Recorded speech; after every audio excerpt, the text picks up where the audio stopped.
მოგესალმებით, ეთერშია გურიის ახალი ამბები, მე თამთა დოლიძე ვარ. ოზურგეთის მუნიციპალიტეტის მერიასა და საკრებულოში თანამდებობის პირთა და სხვა მოსამსახურეთა თანამდებობრივი სარგოები იმატებს. აღნიშნული საკითხი საკრებულოს რიგგარეშე სხდომაზე იყო გამოტანილი. ამჯერად ხელფასები 10%-ით გაიზრდება. აღნიშნული შესახებ დღეს საკრებულოს სხდომაზე მერიის საფინანსო საბიუჯეტო სამსახურის უფროსმა პავლე ჭყონიამ განაცხადა. საკრებულოს შესაბამისი დადგენილებები უკვე დაამტკიცა. ოზურგეთის საკრებულოს თანამდებობის პირების ხელფასების გარდა იზრდება დეპუტატების ხარჯების ანაზღაურებაც. აღნიშნული შესახებ სამანდატო საპროცედურო და იურიდიულ საკითხთა კომისიის თავმჯდომარე მარიკა ჩხიკუშვილმა განაცხადა. დღეს ოზურგეთის მუნიციპალიტეტის მერიის მიერ დაინიცირდა ოზურგეთის მუნიციპალიტეტის საკრებულოში ოზურგეთის მუნიციპალიტეტის მერიის თანამდებობის პირთა და სხვა ხელშეკრულებით დათვალისწინებული პირების შესახებ თანამდებობის სარგოების განსაზღვრის საკითხი.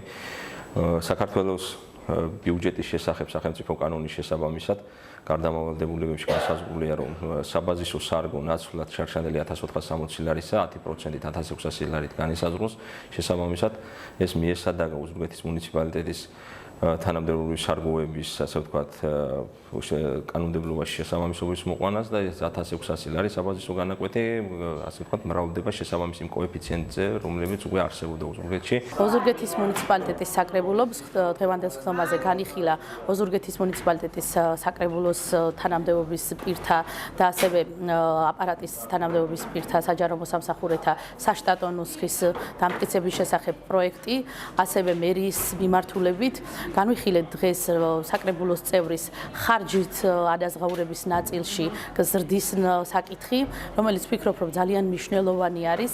მოგეხსენებათ ნებისმიერი კვლევებით საჯარო სექტორში დასაქმებული პირების ანაზღაურება ბევრად დაბალია ვიდრე კერძო სექტორში დასაქმებული პირების. აქედან გამომდინარე კვალიფიციური კადრების გადინება ხდება მუნიციპალიტეტიდან და მნიშვნელოვანი არის, რომ საჯარო სექტორმა გაატაროს ისეთი პოლიტიკა, რომელიც ორიენტირებული იქნება იმაზე, რომ ესე რომ ვთქვათ, კვალიფიციური კადრების შენარჩუნება, კორუფციული რისკების, ესე რომ ვთქვათ, ზრდაში ამციროს და ასევე მდგრადი განვითარების პოლიტიკა შექმნას საჯარო სექტორში. სიახლეა ისიც, რომ დელეგირებული უფლებამოსილებით საჯარო სკოლების რეაბილიტაციის საკითხი ადგილობრივ მუნიციპალიტეტს გადმოეცა.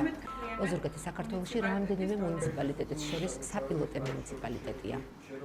აღნიშნული საკითხი, რომელიც ეხება ოზურგეთის მუნიციპალიტეტს შორის და ასევე ცენტრალურ მთავრობას განათლების სამინისტროს შორის დელეგირების საკითხს, ეს არის უმნიშვნელოვანესი ხელშეკრულება. დელეგირება სწორედ გულისხმობს აღნიშნული საკითხის გადმოცემას მუნიციპალიტეტისთვის და კონკრეტული უფლებამოსილების განხორციელებას. მე ვფიქრობ, რომ ადგილობრივი თვითმმართველობა ამ დელეგირებულ უფლებამოსილებას უფრო უკეთ განახორციელებს, რადგანაც სწორედ ადგილზე საკითხის შესწავლა, ეფექტურად სწრაფ ვადებში გადაწყვეტა საჯარო სკოლებისთვის ეს იქნება უმნიშვნელოვანესი. მნიშვნელოვანი არის, რომ იქნება როგორც მსხვილი ინფრასტრუქტურული პროექტები, ასევე წვრილი ინფრასტრუქტურული პროექტები, გაზიფიკაციის საკითხი, ასევე შეშით მომარაგება, საშეშე მენქრით მომარაგება, ასევე მცირეს ინფრასტრუქტურული სამუშაოები და ეს შეუწყობს როგორც ეფექტურად მუშაობას, ასევე ადგილობრივ დონეზე მოხდება კადრების დასაქმება და ეკონომიკური თვალსაზრისითაც აღნიშნული ხელშეკრულება დადებითად აისახება ოზურგეთის მუნიციპალიტეტის მოსახლეობაზე. განათლების, მეცნიერებისა და ახალგაზრდობის მინისტრი გივი მიქანაძე გურიის რეგიონში, ოზურგეთისა და ლანჩხუთის მუნიციპალიტეტებში პროფესიულ კოლეჯ ჰორიზონტის ფილიალებს ეწვია. მინისტრმა საგანმანათლებლო ინფრასტრუქტურა დაათვალიერა. სასწავლო პროცესის მიმდინარეობას გაეცნო და თანამშრომლებს შეხვდა. გივი მიქანაძემ კოლეჯის წარმომადგენლებთან პროფესიული განათლების პრიორიტეტულობაზე, ამ მიმართულებით განხორციელებულ სამუშაოებზე ისაუბრა. და მათგან არსებული გამოწვევების შესახებ მიიღო ინფორმაცია. კოლეჯი ჰორიზონტი გურიის რეგიონში ერთადერთი პროფესიული საგანმანათლებლო დაწესებულებაა, რომელიც წარმატებით ოპერირებს ოზურგეთის, ჩოხატაურისა და ლანჩხუთის მუნიციპალიტეტებში. ჩვენ გვქონდა შეხვედრები, როგორც ლანჩხუთში, ასევე ოზურგეთში, პროფესიული კოლეჯის პერსონალთან. მათთან ერთად განვიხილეთ მიმდინარე აქტუალური საკითხები, სამომავლო გეგმები, დავიგეგმეთ ინფრასტრუქტურულად თუ როგორ შეიძლება კოლეჯების გაძლიერება, რა აქტივობები შეიძლება განხორციელდეს. მინისტრს ძირფესვიანად გავაცანეთ კოლეჯ ჰორიზონტის ძირითადი მიმართულებები, დავგეგმეთ სამომავლო ამოცანები და გეგმები, რომელიც ძალიან მნიშვნელოვანია კოლეჯ ჰორიზონტის შემდგომი განვითარებისათვის. ოზურგეთის მუნიციპალიტეტის სოფელ შემოქმედის ეთნოგრაფიულ სივრცეში კალენდა 2026 ყველა ძველი ტრადიციის დაცვითა და საზეიმო ღონისძიებებით აღინიშნა. ღონისძიების ფარგლებში ჩატარდა ტრადიციული საკალენდო რიტუალები, აგუნა, ჩიჩილაკის დამზადება და ჭურის მოხდა.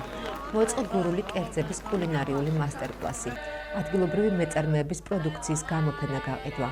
ასევე ოზურგეთის მუნიციპალიტეტში მოქმედი ქორეოგრაფიული და ფოლკლორული ანსამბლების კონცერტები და თეატრალიზებული პერფორმანსები.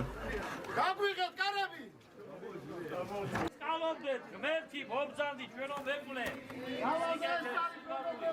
მობრძანდით. ვაშა გურულებს! ვაშა დადიდება გურულებს! ამერიკის მიერ 75 ქვეყნისთვის საიმიგრაციო ვიზების გაცემის დროებითი შეჩერება პოლიტიკური შეფასებების თემაა. სიაშია საქართველოც. ქართული ოცნება განმარტავს, რომ ეს არ ნიშნავს შტატების მხრიდან საქართველოს მისამართით ხისტი პოზიციის გამოჩენას. ოპოზიციის ნაწილი კი აცხადებს, რომ სტრატეგიული პარტნიორობის შეჩერება მმართველი გუნდის პოლიტიკის შედეგია. თუმცა აღნიშნავენ, რომ მიგრაციის ვიზების შეჩერება ტრამპის პოლიტიკის ნაწილია. საიმიგრაციო ვიზის შეჩერება შეეხება სომხეთს, აზერბაიჯანს, რუსეთსა და მოლდოვასაც. ეს არის ამერიკის ახალი ადმინისტრაციის საერთაშორისო პოლიტიკის ერთ-ერთი მიმართულება, როდესაც ისინი ამკაცრებენ საიმიგრაციო პოლიტიკას.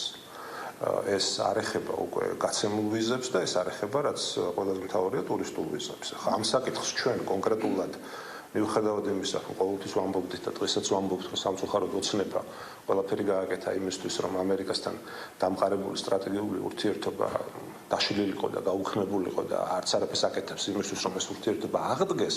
ეს კონკრეტული თემა, საკითხი, რომელიც ვწვდები 70-ზე მეტ ქვეყანას ეხება, ხო, 75 ქვეყანას ეხება და მათ შორის ნატოს წევრი ქვეყნებიც კი არიან. რა თქმა უნდა, არ არის მხოლოდ საქართველოზე საუბარი, ხა ჩვენ რა თქმა უნდა არ უნდა მივიღოთ მხოლოდ საქართველოს წინააღმდეგ გადადგმულ ნაბიჯს. ეს არის ამერიკის შეერთებული შტატების ახალი საგარეო პოლიტიკის ნაწილი და შესაბამისად ეს გადაწყვეტილება ჩვენთვის არის როგორც მოცემულობა. აღნიშნული გადაწყვეტილება არ ეხება ტურისტულ ვიზებს და ასევე ჩვენთვის მიუღებელია ის დეზინფორმაციული კამპანია, რომ კონკრეტულმა მედიებმა ეს საკითხი წარმოაჩინეს ისე, რომ თითქოს ეს საკითხი პირველ რიგში და მხოლოდ საქართველოსთან მიმართებით იქნა მიღებული, რაც არასწორია და ემსახურება საზოგადოების შეცდომაში შეყვანას. ეს არის კომპლექსური გადაწყვეტილება 75 ქვეყანა ამ გადაწყვეტილების არეალში. ქართული ოცნება BBC-სგან პასუხს ითხოვს ოფიციალურად გაგზავნილი საჩივარი პოლიტიკური შეფასებების თემაა. საუბარია BBC-ს ფილმზე, სადაც საქართველოში ქიმიური იარაღის გამოყენების შესახებ არის საუბარი. ქართული ოცნების ცნობით საჩივარში საუბარია, რომ ქართული ოცნების მისამართით გავრცელებული ტყუილები მიზნად ისახავდა თავდასხმას ქართულ სახელმწიფოზე. სახელისუფლებო გუნდი იმედს გამოთქვამს, რომ BBC აღიარებს თავის შეცდომას და ბოდიშს მოიხდის თითოეულ საკითხთან დაკავშირებით. ხელისუფლების ოპონენტების განცხადებით კი ქიმიური მოწამვლის სკანდალი რეაგირების გარეშე არ დარჩება, რადგან სუსის გამოძიებით ვერაფერი დადგინდა და მათთვის სრულიად გაუგებარი დასკვნები დაიდო. ოპოზიცია თვლის, რომ ამ საკითხთან დაკავშირებით აუცილებელია საერთაშორისო გამოძიება ჩატარდეს. უნდა არის ავტორიტეტული რეპუტაციული ტელევიზია, სატელევიზიო კომპანია, რომელსაც აქვს თავის სტანდარტები და დარწმუნებული ვარ, რომ მათ არ გაუჭირდებათ საკუთარი სიმართლის დადასტურება.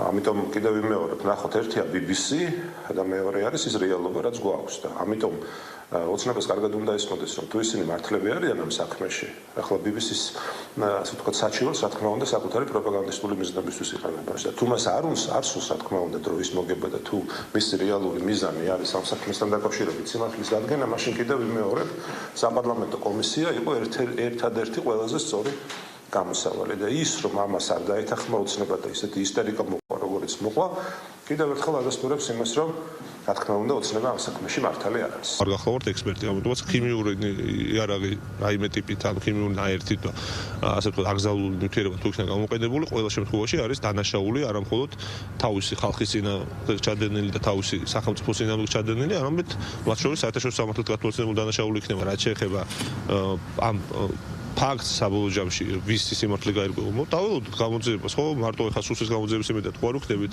თუ ასე დარწმუნებულები არიან სიმართლეში, დაველოდოთ საერთაშორისო გამოძიებას და ყველა ვიხილავთ პასუხს. ძური კამპანია და ის ცილისწამება, რომელიც ჩვენ ამ რეპორტაჟში მოვისმენთ ქართული სახელმწიფოს მიმართ, არის დაუშვებელი და ჩვენ მივმართავთ ყველა ზომას იმისთვის, რომ გაირკვეს სიმართლე და მათ მოუხადონ ბოდიში ქართულ საზოგადოებას.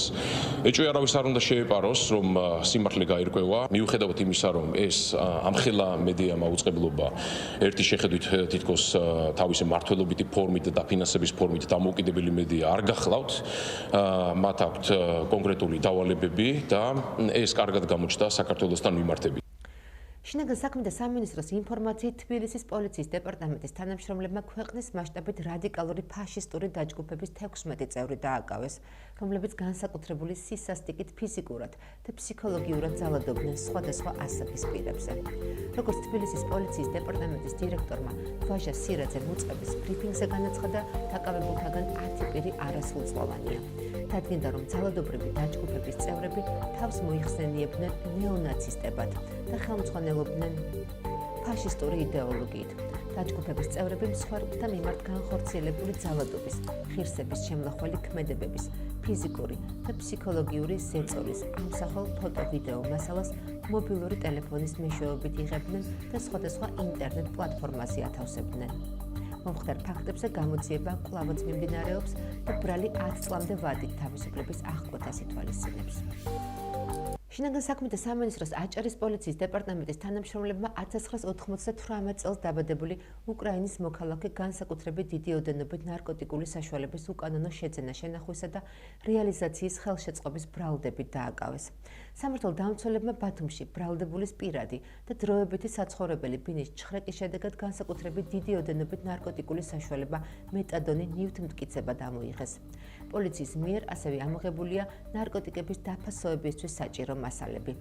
გამოძიება სისხლის სამართლის კოდექსის 260 და 260 კვარტა მუხლებით მიმდინარეობს, რაც 20 წლამდე ან უვადო თავისუფლების აღკვეთას ითვალისწინებს. შინაგან საქმეთა სამინისტროს აჭარის პოლიციის დეპარტამენტის თანამშრომლებმა 2000 წელს დაბადებული წარსულში ნასამართლები პირი ყაჩაღობის ბრალდებით ცხელკვალზე დააკავეს. გამოძიებით დაადგინდა, რომ ბრალდებული მიმდინარე წლის 14 იანვარს ბათუმში სუპერმარკეტების ქსელის ერთ-ერთ ფილიალს თავს დაესხა.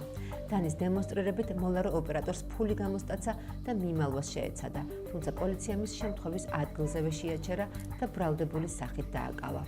სამართალდამცველებმა ყაჩაღობის გზით დაუფლებული ფული და დანა ნივთმტკიცება დამოიღეს. საინფორმაციო გამოშვების დასრულებისთანავე თქვენი ხილავთ გადაცემას სივრცე დიალოგისთვის, სადაც სტუმარი გახლავთ ბატონი ვატო სურგულაძე, ლელოს პოლიცაბჭოს წევრი და თბილისის საკრებულოს დეპუტატი. მე კი მომავალ შეხვედრამდე გემშვიდობებით, კარგად ბრძანდებოდეთ.